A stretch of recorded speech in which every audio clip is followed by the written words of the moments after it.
Welcome to sure success. तो आज मैं फिर से आप लोगों के लिए एक वीडियो लेके आया हूँ। जैसा कि आप सभी लोगों को पता ही है कि हम लोग का प्रोनाउन का सीरीज़ चल रहा है। आज मैं आप लोगों के लिए पार्ट 3 लेके आया हूँ इसी सीरीज़ का।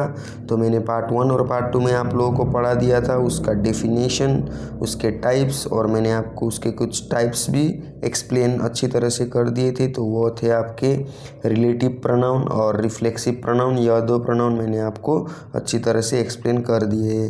तो आज मैं आप लोगों को जो एक्सप्लेन करने वाला हूँ वो है आपका एक्सक्लेमेटरी प्रोनाउन और एम्फैटिक प्रोनाउन। ये दो प्रोनाउन हैं जो मैं आपको आज एक्सप्लेन करने वाला हूँ। तो चलिए विदाउट वेस्टिंग एनी टाइम आज की वीडियो को स्टार्ट करते हैं। तो आज का फर्स्ट टॉपिक है आपका एक्सक्लेमेटरी प्रोनाउन।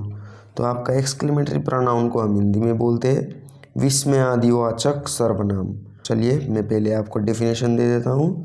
तो आपका डेफिनेशन जो है वो इस प्रकार होगा। An exclamatory pronoun makes a statement that conveys strong emotion or excitement and ends with exclamation point। तो ये हो गया आपका डेफिनेशन इंग्लिश में। तो चलिए मैं आपको इसका डेफिनेशन हिंदी में भी दे देता हूँ। तो आपका डेफिनेशन कुछ इस प्रकार होगा।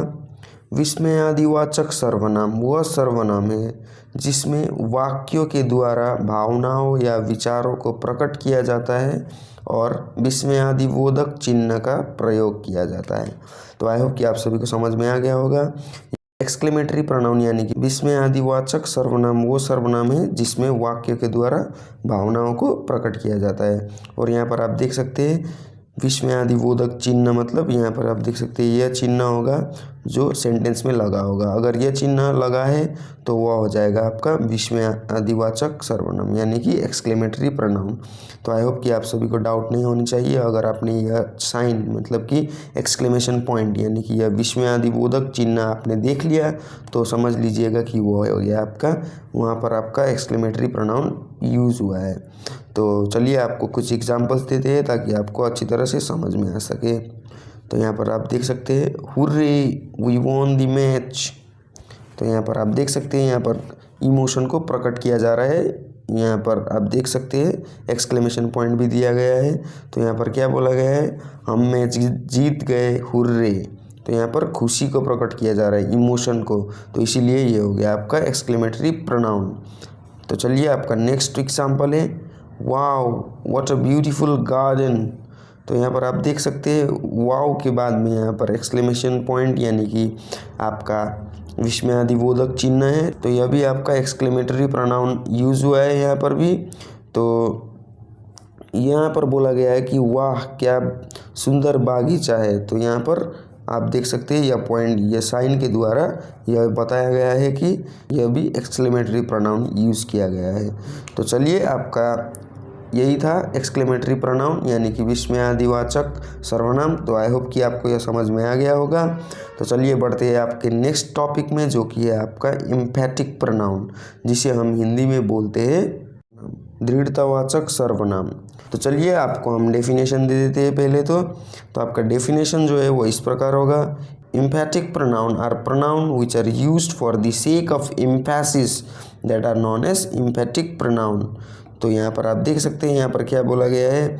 हमने आपको डेफिनेशन दे दिया है इंग्लिश में, तो आपको हिंदी में भी दे देते हैं। जिन शब्दों का प्रयोग वाक्य में किसी संज्ञा या सर्वनाम पर जोर देने या फिर किसी व्यक्ति की दृढ़ता प्रकट करने के लिए किया जाता हो उसे दृढ़तावाचक सर्वनाम कहते हैं।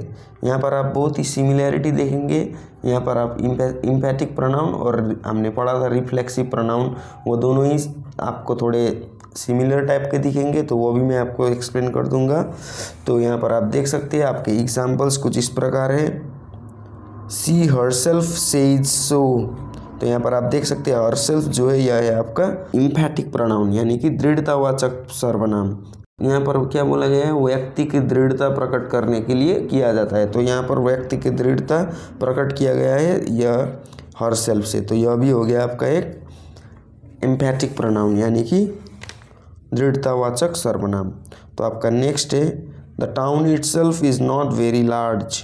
तो यहाँ पर इटसेल्फ दिया गया है, तो यह भी हो गया आपका एक एम्फैटिक प्रोनाउन। तो आप सब लोग ये सोच रहे होंगे कि रिफ्लेक्सिव प्रोनाउन में भी हमने यही एग्जांपल्स दिए थे, myself, ourself, themself. तो यह इतने सिमिलर क्यों हैं? तो जी हाँ, मैं आपको यह सब एक दूसरे वीडियो में एक्सप्लेन करूँगा। इस वीडियो के लिए इंतज़ार कीजिए, थोड़ी दिन में मैं वो वीडियो अपलोड कर दूँगा, तो आपका यह डाउट क्लियर हो जाएगा कि इसको यह डिफरेंट कैसे है, एम्फेटिक प्रोनाउन और रिफ्लेक्सिव प्रोनाउन, यह भी मैं आपको बता दूंगा।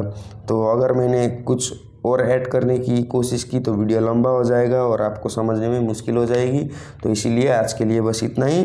तो अगर आपको वीडियो पसंद आया और समझ में आ गया हो तो ज़रूर से लाइक कर दीजिए, और अगर चैनल पर नए हो तो सब्सक्राइब करके बेल आइकन पर प्रेस कर दीजिए, ताकि हमारे लेटेस्ट वीडियो अपडेट्स आप तक सबसे पहले पहुँचे। चलिए मिलते हैं नेक्स्ट वीडियो में, तब तक के लिए जय हिंद, जय भारत।